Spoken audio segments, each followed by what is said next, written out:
Et puis dans ce royaume, la violation des droits de l'homme et le harcèlement des journalistes sahraouis est un mode de gouvernance. Le journal espagnol El Etebante a dévoilé les pratiques répressives auxquelles se livrent les forces de sécurité marocaines à l'encontre des militants et journalistes sahraouis, notamment les dirigeants de l'agence de presse sahraoui Équipe Média. Outre la prison, les professionnels qui tentent d'exercer leur droit à l'information sont victimes d'arrestations, de calomnies, de tortures, de mauvais traitements ou de menaces sur leur environnement familial, selon le journal espagnol Amel Barba. Harcelés, persécutés, espionnés en permanence et privés de la liberté de circulation, ce sont autant de pratiques répressives subies par les militants et les journalistes sahraouis dans les territoires occupés du Sahara occidental. C'est le cas notamment des dirigeants de l'agence de presse sahraoui Équipe Média qui sont depuis des années sous le radar des autorités du régime marzénien. Des pratiques mises à nu par le journal espagnol El Independiente qui vient de dénoncer l'intensification ces derniers jours de la campagne de répression à l'encontre de ces journalistes. Dans un article intitulé « Le Maroc étouffe les derniers journalistes sahraouis des territoires occupés du Sahara occidental », le quotidien espagnol indique que Mohamed Meyara, le coordinateur de l'agence, et Ahmed Tanji, son président, ont été arrêtés, fouillés et forcés à quitter la ville au milieu d'insultes et de menaces d'arrestation. Outre la prison, les professionnels qui tentent d'exercer leur droit à l'information sont victimes d'arrestations arbitraires, de calomnies, de tortures, de mauvais traitements ou de menaces sur leur famille.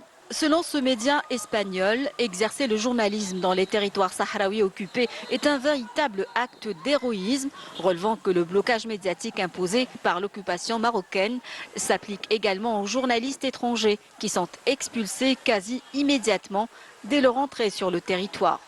Il faut dire que pour les autorités marocaines, la violation des droits de l'homme est un mode de gouvernance. Les témoignages se multiplient, illustrant les violations flagrantes des droits humains et de la légalité internationale. وهذا الانتهاك ما زال مستمر إلى حد الساعة ولا خالق مؤشرات تشير على أنه لا يتوقف والله أنه ما زال مستمر.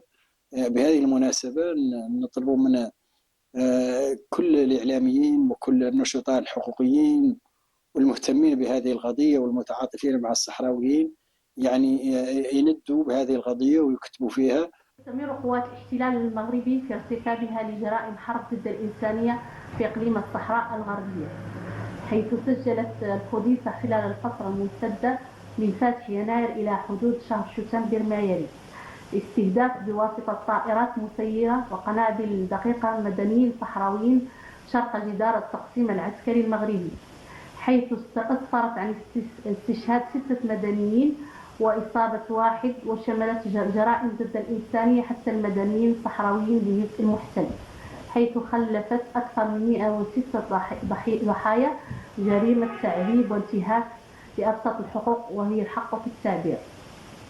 Des pratiques dont sont victimes également les Marocains libres qui ne cessent de dénoncer un régime agonisant, à l'image du journaliste Hicham Mansouri, arrêté sur la base de fausses accusations en raison d'un projet d'enquête sur la surveillance électronique au Maroc. Parce que je ne suis pas le seul. Non.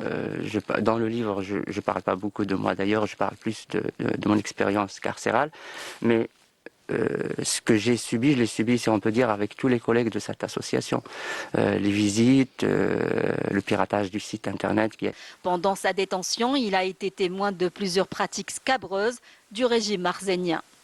Comme Hicham Mansouri, de nombreux autres journalistes ont été victimes d'affaires fomentées de toutes pièces, une technique bien connue du régime marocain pour faire taire les voix critiques.